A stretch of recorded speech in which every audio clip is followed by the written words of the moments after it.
Hey everyone, welcome back to my channel. तो आज मैं आप लोग के लिए लेके आई हूँ यूपी डीएलएड थर्ड सेमेस्टर की साइंस की मैराथन क्लास। ये क्लास गाइस सिर्फ पढ़ने के लिए नहीं दी गई है। मैराथन का मतलब ये नहीं है कि आप लोग को सिर्फ 10 पॉइंट्स में से 1 पॉइंट्स मिलेगा, नहीं।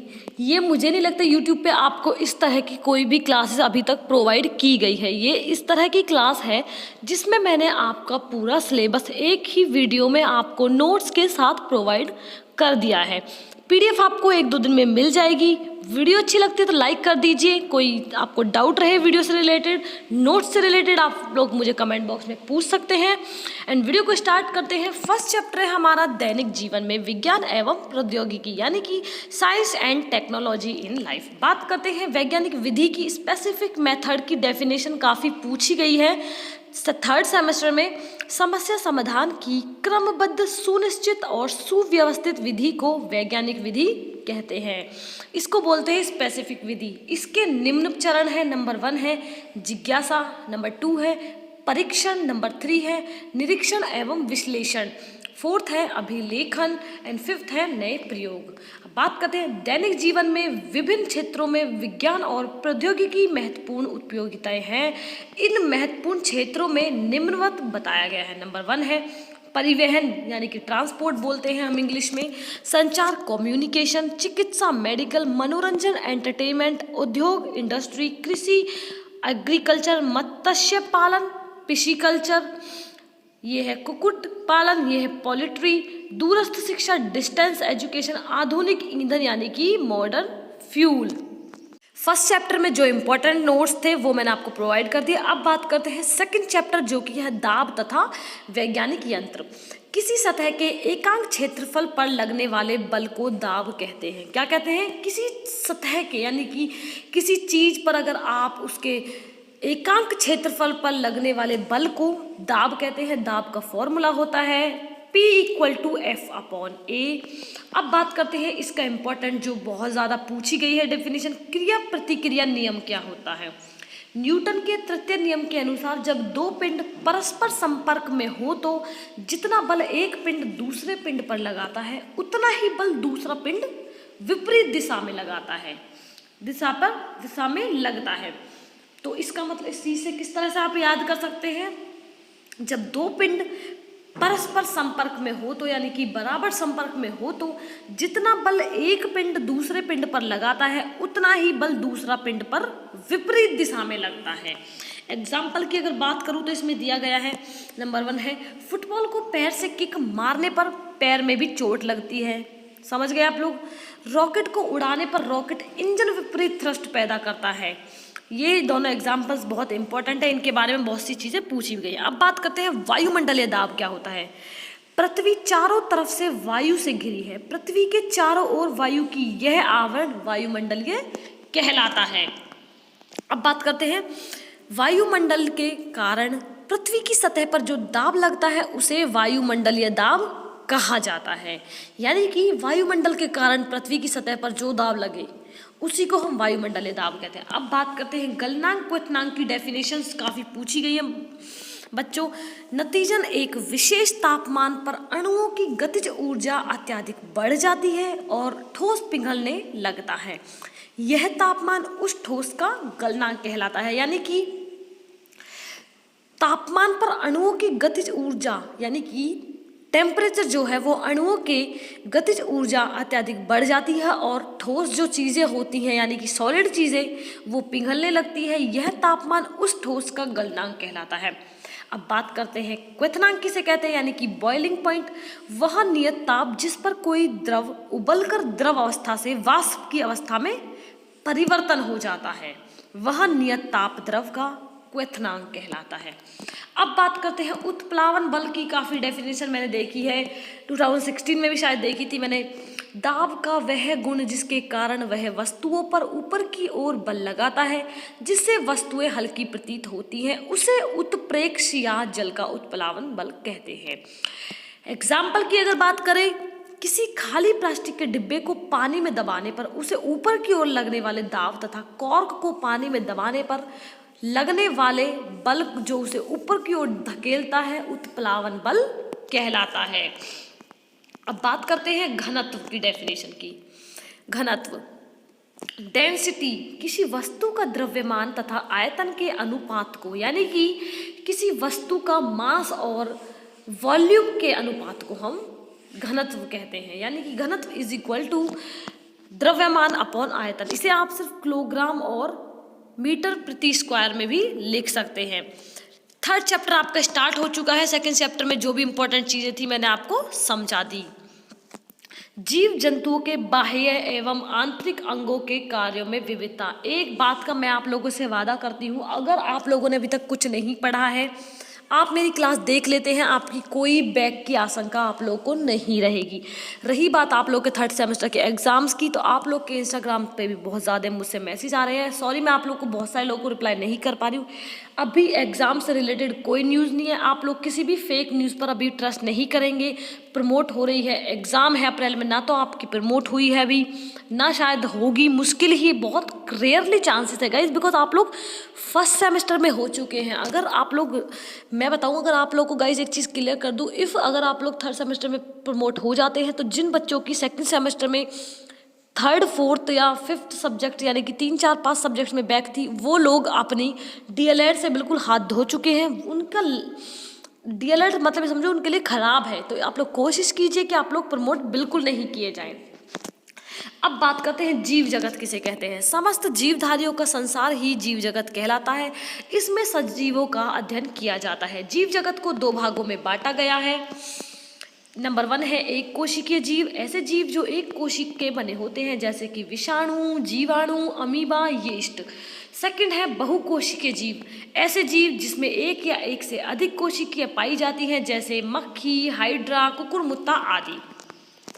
अब बात करते हैं कोशिकीय प्राणियों को पुनः प्रोकैरियोटिक और यूकैरियोटिक नामक 2 भागों में बांटा गया है। बहुत इंपॉर्टेंट है प्रोकैरियोटिक यूकैरियोटिक, ये आपके सेकंड सेमेस्टर में भी आ चुका है साइंस में, प्रोकैरियोटिक सेल और यूकैरियोटिक सेल में अंतर। प्रोकैरियोटिक कोशिका, गाइज मैंने पॉइंट्स भी सिर्फ वो डाले जो शायद मुझे लगता है आप लोग को किसी भी चैनल पर मिलेगा। प्रोकैरियोटिक कोशिकाओं में अविकसित कोशिकाएं पाई जाती हैं। इनका आकार बहुत छोटा होता है।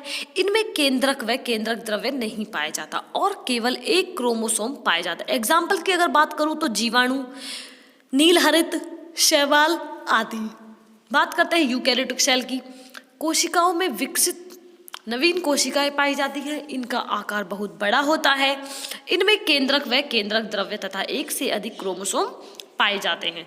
मतलब आपको जो प्रोकैरियोटिक में याद किया वो यूकैरियोटिक में याद नहीं करना है, बिकॉज आप जैसे उसमें छोटा आकार था, इसमें बड़ा हो गया है। उसमें क्रोमोसोम्स नहीं पाए जाते, इसमें पाए जाते हैं।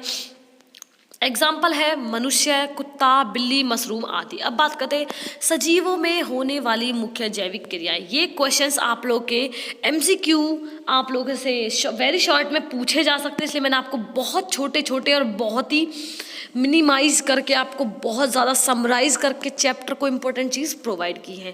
प्लीज़ वीडियो को जितना हो सके लाइक कीजिए, वॉच कीजिए वीडियो को और शेयर कीजिए।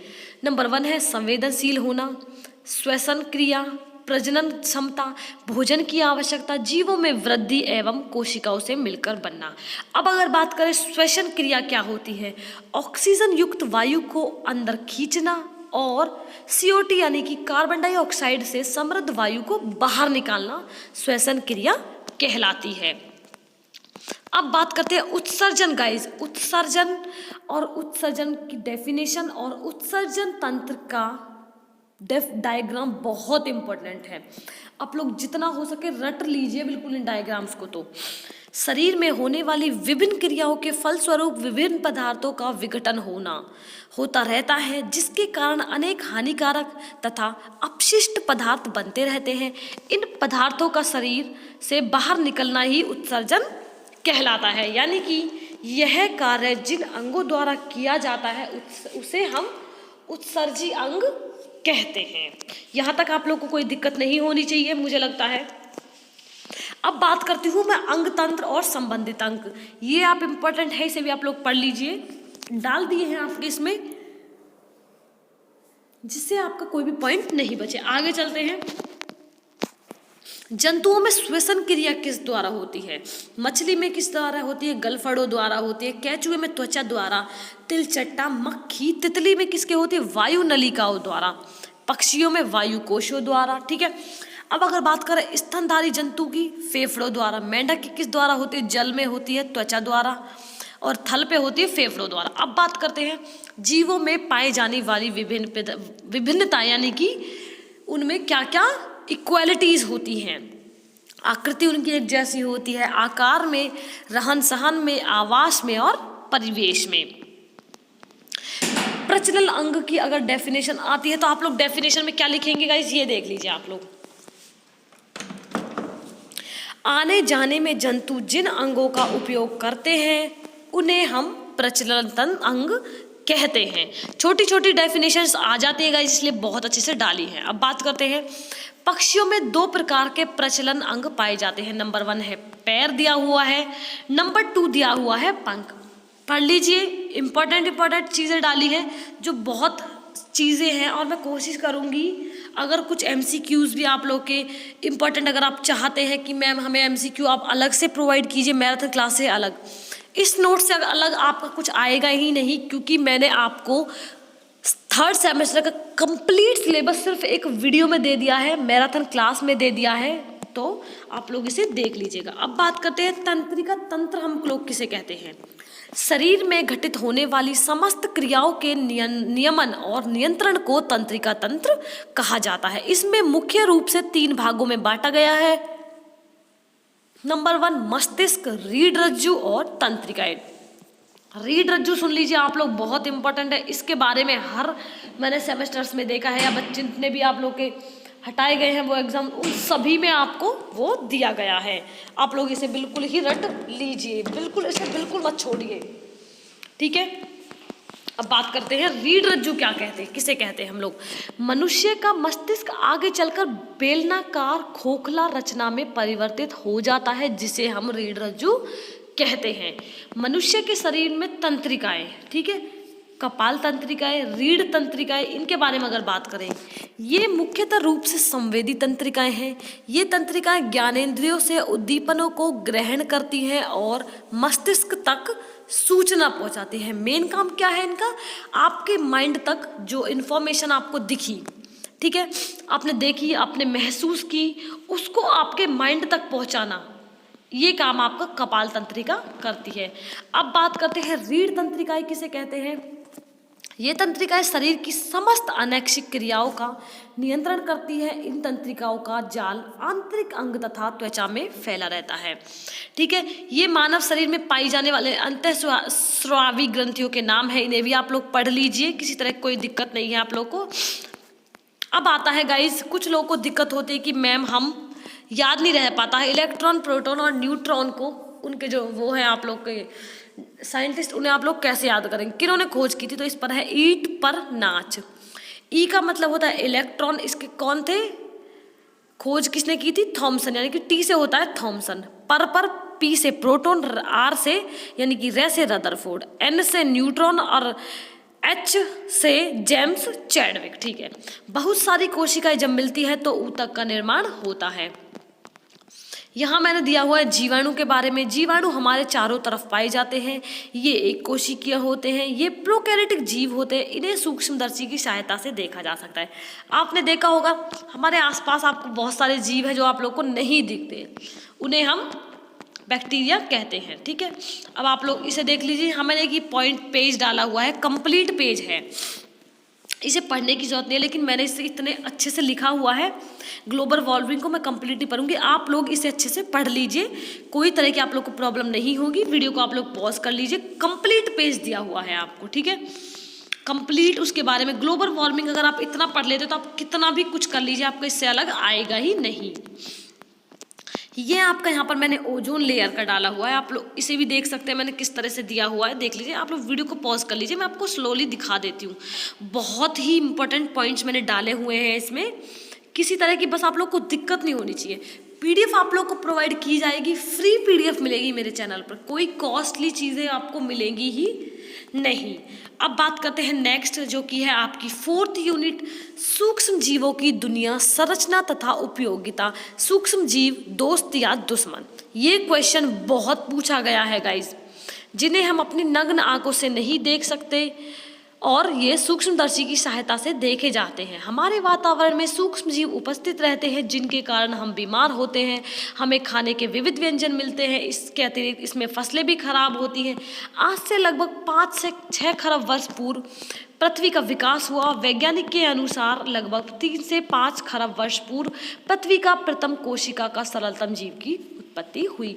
जैव विकास के सिद्धांत के अनुसार इस सरलतम अध्यजीव से विविध प्रकार के विभिन्न संरचनात्मक जटिलता वाले जीवों का क्रमिक विकास हुआ। ठीक है, अतः जीवों के संबंध में 2 मुख्य अवधारणाएं क्या हैं। जीव जीवों से उत्पन्न होते हैं, यानी कि जो आपके जो जीव हैं वो सिर्फ जीवों से ही उत्पन्न होते हैं।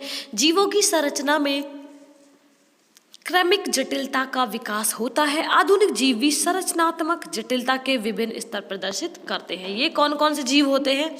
उपकोशिकीय, प्रोकैरियोटिक और यूकैरियोटिक। इनके बारे में आप लोग अच्छे से पढ़ सकते हैं। उपकोशिकीय के बारे में देख लीजिए आप लोग, मैंने जो डाला हुआ है। इस स्तर के जीव अपूर्ण होते हैं। ये केवल जैविक तंत्र के अंदर ही अर्थात जीवित कोशिकाओं के अंदर गुणन कर सकते हैं, यानी कि जो आपके जीव जो जीवित होने आते हैं, यानी कि जिंदा होते हैं, मृत नहीं होते हैं, उन्हीं के अंदर ये गुणन करते हैं। वायरस, वायरॉइड्स और प्रियन। प्रोकैरियोटिक अगर बात करें तो वो मैंने आपको पीछे भी पढ़ा है, आप लोग यहाँ पर भी पढ़ सकते हैं अच्छे से। यूकैरियोटिक के बारे में मैंने पीछे दिया हुआ है, आप उसे भी पढ़ लीजिए। अब बात करते हैं सूक्ष्म जैविकी का संक्षिप्त इतिहास क्या है, यानी कि ब्रीफ हिस्ट्री ऑफ माइक्रोबायोलॉजी। सन 1676 टू 1677 में हॉलैंड निवासी एंटोनी वॉन ल्यूवेनहॉक ने स्वयं सूक्ष्मदर्शी बनाकर पृथ्वी पर सूक्ष्म जीवों के छिपे संसार यानी कि माइक्रोब एंड माइक्रो ऑर्गेनिज्म की खोज की। उन्होंने तालाब में पाए जाने वाले जीवाणुओं, प्रोटोन व हाइड्रा आदि जीवाणुओं का वर्णन किया। उन्हें सूक्ष्म जंतु का नाम दिया। इसी कारण ल्यूवेनहॉक को सूक्ष्म जैविकी का पिता यानी कि फादर ऑफ माइक्रोबायोलॉजी कहा जाता है। ये हो जाती है आपकी हिस्ट्री, आप लोग इसे भी अच्छे से पढ़ सकते हैं।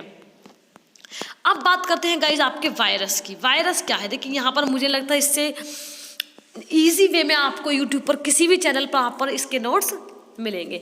तंबाकू के मोजेक रोग का अध्ययन करने के दौरान सभी रूसी वैज्ञानिक इवानोवस्की ने 1892 ईस्वी में विषाणु की खोज की थी। 1892 इवानोवस्की ने। इनकी प्रकृति सजीव एवं निर्जीव दोनों से मिलती है, अतः इन्हें जीव व निर्जीव के बीच की संयोजक कड़ी कहा जाता है। जिन विषाणुओं के न्यूक्लिक अम्ल में आरएनए होता है वे पादप विषाणु कहलाते हैं। ठीक है, इसे भी आप लोग पढ़ लीजिए, किसी तरह का कुछ भी दिक्कत आप लोग को नहीं होनी चाहिए। अब बात करते हैं वायरस की संरचना एवं संगठन। वायरस का एक कण को विरियन कहते हैं। यहाँ भी मैंने डाला हुआ है, इससे भी आप लोग आराम से वीडियो को पॉज करके पढ़ लीजिए। ठीक है, ये देख सकते हैं आपको यहाँ पर मैंने पॉइंट्स डाले हुए हैं। वायरस में आनुवंशिक पदार्थ के निम्न रूप में हो सकता है, ये मैंने दिया हुआ। अब बात करते हैं सहजीवी जीवाणु के बारे में। ठीक है, नंबर 1 है पोषण के लिए दूसरों पर निर्भर करता है। नंबर 2 पोषित को हानि नहीं पहुंचाता है बल्कि उनके लिए सहायक होता है, जिसे हम सहजीवी जीवाणु कहते हैं। ठीक है, अब आता है आपका 5th चैप्टर जो कि है, यहाँ पर मैंने आपके डाले हैं बुक्स वाले नोट्स जो बहुत इंपॉर्टेंट और बहुत ही इजी लैंग्वेज में लिखे हुए हैं। प्राकृतिक संपदा तथा ब्रह्मांड जीव, इतने इंपॉर्टेंट क्वेश्चंस इस चैप्टर से मैंने नहीं देखे हैं। Natural resources and universe organism. Guys एक और आप लोग को बहुत अच्छी बात बता दूं कि इन वीडियोस के बाद, इन नोट्स के बाद मैं आपको एक पूरी की पूरी वीडियो प्रोवाइड करूंगी जिसमें आपके हर सब्जेक्ट के इम्पॉर्टेंट क्वेश्चंस प्रोवाइड करूंगी। 20 to 30 क्वेश्चंस आपके होंगे। उन क्वेश्चन को अगर आप लोग बहुत अच्छे से पढ़ लेते हैं तो आप लोग बहुत खुश हो जाएंगे। तो स्टार्ट करते हैं वीडियो को। प्राकृतिक संपदा हम किसे कहते हैं? देखिए, विरासत में प्राप्त इन चीज़ों को मानव या तो सीधे तौर पर प्रयोग कर रहा है या अपनी आवश्यकताओं के अनुरूप परिवर्तित करके प्रयोग कर रहा है। प्रकृति से प्रदत्त सभी वस्तुएं प्राकृतिक संपदा कहलाती हैं। ठीक है, ये बहुत इंपॉर्टेंट है। और दूसरी डेफिनेशन इंपॉर्टेंट है, प्राकृतिक संसाधन किसे कहते हैं? प्रकृति द्वारा प्रदत्त वह पदार्थ जो प्रत्यक्ष अथवा परोक्ष रूप से मानव के लिए उपयोगी और संतुष्टि प्रदान करने वाला होता है, उसे प्राकृतिक संसाधन कहते हैं। ठीक है, अब ये आपको टेबल्स मैंने आपको एंड वाली इसमें मैंने टेबल्स बहुत डाली हुई हैं, आप लोग इन्हें बहुत अच्छे से पढ़िए प्लीज़। प्राकृतिक संपदा का वर्गीकरण किस तरह किया जा सकता है। देखिए गाइस, अगर आप कॉपी में देखिए, सबसे मैं आपको एक बैक लगने के रीज़न से बचने के दो बता देती हूँ। एक तो आप मैराथन क्लास देखिए मेरी, ठीक है, अपना आपको जितना पढ़ना है आप लोग पढ़ लीजिए, कुछ भी रटने की आपको ज़रूरत नहीं है। दूसरी चीज़, आप लोग को अपने पेपर में कुछ भी नहीं छोड़ के आना है। थर्ड इज डायग्राम पर आप लोग बहुत ध्यान दीजिए। टीचर आपका, मैं आपको बताऊं, अगर क्वेश्चन है उत्सर्जित तंत्र के बारे में लिखिए और उसकी सचित्र वर्णन कीजिए, तो आपका जो टीचर है, अगर आपने बहुत अच्छे से उसका डायग्राम बना दिया है तो आपका टीचर आपका जो वर्णन है उसे पढ़ेगा ही नहीं, सिर्फ वो उसी डायग्राम से अंदाज़ा लगा लेगा कि बच्चे ने कितना अच्छा लिखा हुआ होगा। ये वर्गीकरण यहाँ पर दिया हुआ है, आप लोग इसे देखिए। नवीनीकरण या समाप्त न होने योग्य संपदा। अनवीनीकरण का मतलब क्या है? समाप्त होने योग्य संपदा। सूर्य का प्रकाश, वायु, जल, ये है नवीनीकरण में। और अनवीनीकरण में खनिज संपदा, भूमिगत जल, कृषि उत्पाद, वन। अब खनिज संपदा को यहाँ पर दो जगह बांटा हुआ, पुनः चक्रित होने वाली संपदा और पुनः चक्रित न होने वाली संपदा। यहाँ पर आपको कोई प्रॉब्लम नहीं होनी चाहिए, ठीक है। अब बात करते हैं खनिज संसाधन के बारे में। आप लोग देखिए यहाँ पर मैंने क्या दिया हुआ है खनिज संसाधन के बारे में। खनिज भूमि संसाधन का एक हिस्सा है। भूमि संसाधन की उपयोगिता में उर्वरा से कम महत्व खनिज का नहीं है। आज जब विश्व तीव्र औद्योगिकरण के दौर में है तो खनिज संसाधन का महत्व और भी बढ़ जाता है। सौभाग्यवश झारखंड खनिज संपदा के दृष्टिकोण से न केवल भारत में वरन विश्व के मानचित्र पर एक अहम स्थान रखता है। खनिज के मामले में यह राज्य भारत का सबसे संपन्न राज्य है। यहाँ तक आपको कोई दिक्कत नहीं है। झारखंड में स्थित दामोदर घाटी को स्टोर हाउस ऑफ मिनरल्स कहते हैं। ऐसे क्वेश्चंस आपको पूछा जा सकता है एमसीक्यू में, स्टोर हाउस ऑफ मिनरल्स कहाँ पर स्थित है, ठीक है। अब बात करते हैं ब्रह्मांड में जीवों का विलुप्तीकरण किस तरह हो रहा है। पूरा कंप्लीट आपको इसलिए प्रोवाइड कर रही हूँ क्योंकि मैंने मैराथन क्लास में आपके इंपॉर्टेंट पॉइंट ही डाले हैं गाइस, आप लोग को सारा पढ़ना है, ठीक है। ये आप लोग परिचय दिया हुआ है, यानी कि इंट्रोडक्शन, आप लोग इसे पढ़ सकते हैं। अब अगर बात करें ब्रह्मांड में जीवों के विलुप्तीकरण के कारण क्या क्या है, कारण आपसे अगर पूछेगा तो यहाँ पर आप कारण लिख सकते हैं कि 3 कारण है। पौधों तथा जंतुओं में जनन, आपदा और रोग। अगर आप लोग थोड़ा भी हल्के से या इजी तरीके से पढ़ेंगे और आप अपनी तरह से लिखेंगे तो टीचर को बहुत अच्छा लगेगा। नेक्स्ट अगर बात करूं तो यहाँ पर मैंने आपको यहाँ पर चैप्टर के बाद में सारांश दिया हुआ है। इस सारांश में मैंने जब समरी में देखा तो बहुत सारे एमसीक्यू और वेरी शॉर्ट आपके 2018, 17 और 16 में पूछे हुए, तो आप लोग इस जो समरी है आप लोग इसे भी अच्छे से पढ़ लीजिएगा। इस वीडियो आपको बड़ी नहीं दे रही हूँ, करने की कोशिश नहीं कर रही हूँ, इसलिए पढ़ कर नहीं बता रही हूँ। जो समझाने की या जो आपको समराइज करने की ज़रूरत होगी मैं आपको खुद समझा दूंगी, ठीक है। अब बात करते हैं नेक्स्ट चैप्टर जो कि है कार्बन एवं उसके यौगिक। यहाँ पर आपको एलिमेंट्स बहुत अच्छे से याद होने चाहिए। किस एलिमेंट पर कितनी उसकी वैलेंसी होती है, जो भी आपके होते हैं कोवेलेंट बॉन्ड, ये आपको बॉन्ड और इन सब चीज़ों की आपको जानकारी होनी चाहिए। कार्बन के बारे में आपको पढ़ना है, ठीक है। कार्बन के गुण के बारे में आपसे पूछा जा सकता है, कार्बन के गुण क्या होते हैं, संकलन किसे कहते हैं। कार्बन के द्वारा कार्बन के ही दूसरे परमाणुओं के साथ सहसंयोजी बंध बनाकर श्रृंखला का निर्माण संकलन कहलाता है। देखिए आपसे ये भी बनाकर पूछा जा सकता, इसमें आपसे सबसे ज़्यादा पूछी जाएंगी समीकरण। दूसरा आपसे पूछा जाएगा एलिमेंट कितने आपको याद है, ये होना चाहिए। और आपसे डायग्राम C2H6 का डायग्राम बनाइए, ठीक है। अगर आप लोग चाहेंगे तो मैं आपको इसे 2 मिनट में एक वीडियो के माध्यम से समझा सकती हूँ। कमेंट में आप लोग मुझे कमेंट बॉक्स में बता सकते हैं कि मैम हमें कार्बन और उसके यौगिक चैप्टर के बारे में आप थोड़ा सा एक्सप्लेन करके आप लोग बोर्ड पर समझाइए, तो मैं आपको समझा दूँगी, लेकिन आप लोग कमेंट करेंगे तब, ठीक है। यहाँ पर दिया हुआ है, ये भी आप लोग पढ़ लीजिए, पूरा ब्रॉड करके नहीं। आप लोग जितना इजी वे में पढ़ेंगे, जितना आप लोग फ्री माइंड से पढ़ेंगे, आप लोग बहुत अच्छे मार्क्स गेन करेंगे, ये मेरा आप लोगों से वादा है। बात अगर करें तो यहाँ पर दिया हुआ है कार्बन के अपरूप, यानी कि एलोट्रॉप्स ऑफ कार्बन, ठीक है, इसे छोड़ दीजिए। कार्बन के क्रिस्टलीय अपरूप, किसे कहते हैं? क्रिस्टलीय अपरूप में कार्बन परमाणु एक निश्चित क्रम में व्यवस्थित रहते हैं। कार्बन के क्रिस्टलीय अपरूप 3 प्रकार के हैं, हीरा, ग्रेफाइट और फुलेरिन। गाइस फुलेरिन के ऊपर बहुत ज़्यादा क्वेश्चन पूछे गए, आप लोग इस वर्ड को बिल्कुल रट लीजिए अपने माइंड में कि फुलेरिन के बारे में बहुत पूछा गया है, ठीक है। तो यहाँ पर आप देखिए हीरा के बारे में क्या हुआ है। हीरा एक पारदर्शी पदार्थ है। सभी प्राकृतिक पदार्थों में हीरा कठोरतम पदार्थ है। हीरा कार्बन का सबसे अधिक विशुद्ध रूप है। हीरा कार्बन परमाणुओं का समूह है।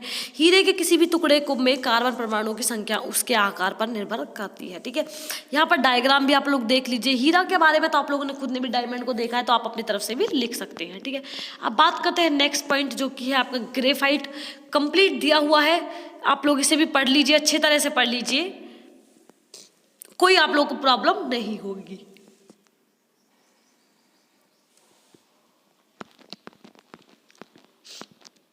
यहाँ पर कुछ पदार्थ के नाम दिए हुए हैं, जैसे कि चूना, पत्थर, खड़िया, संगमरमर। रासायनिक नाम क्या है?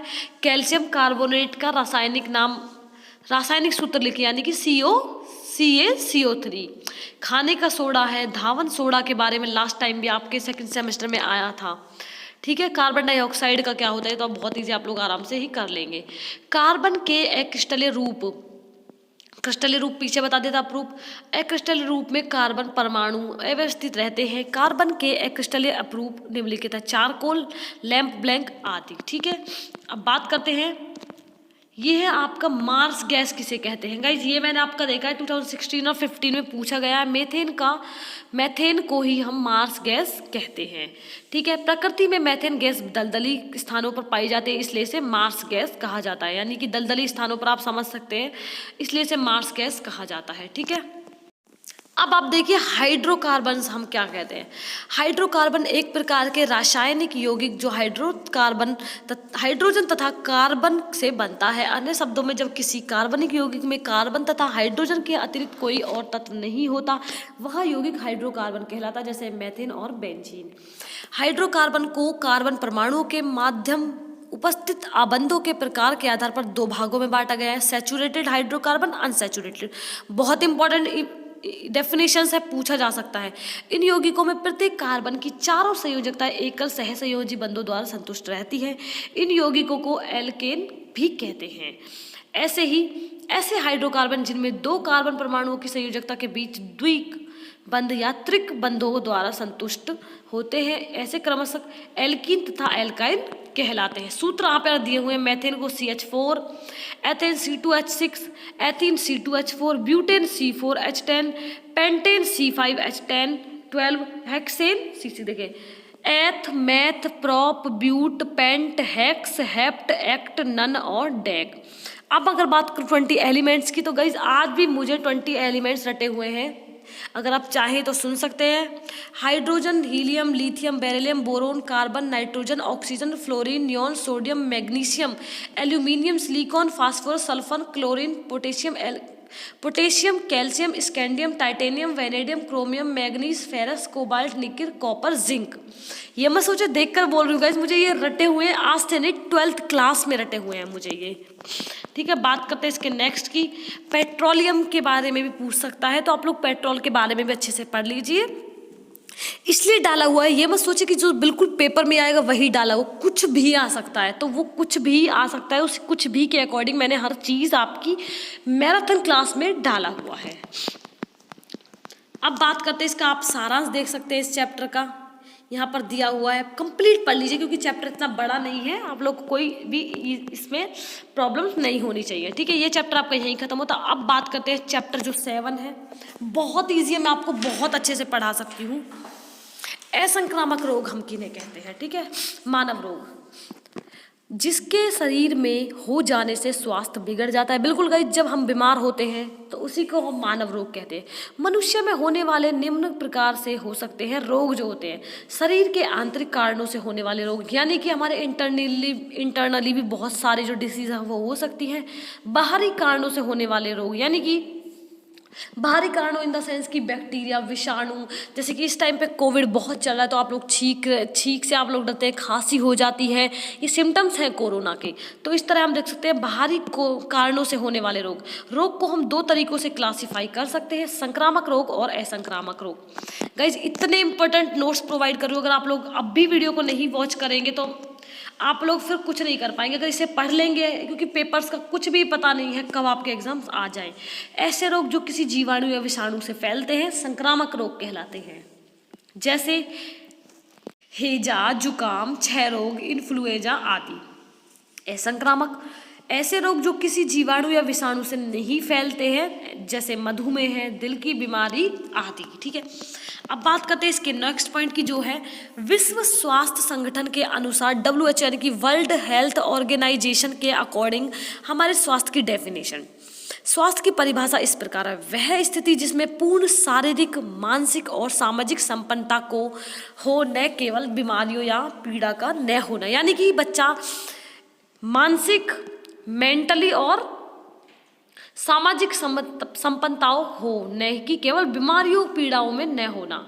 ये है WHO के अकॉर्डिंग, ये डेफिनेशन आपसे पूछी जा सकती है। अब बात करते हैं डॉक्टर NS देवधर के अनुसार, किसी व्यक्ति के शरीर मानसिक व सामाजिक दृष्टियों से पूरी तरह से ठीक रहने को ही हम स्वास्थ्य कहते हैं। यानी कि health of any individual is a state of complete physical, mental and social well being.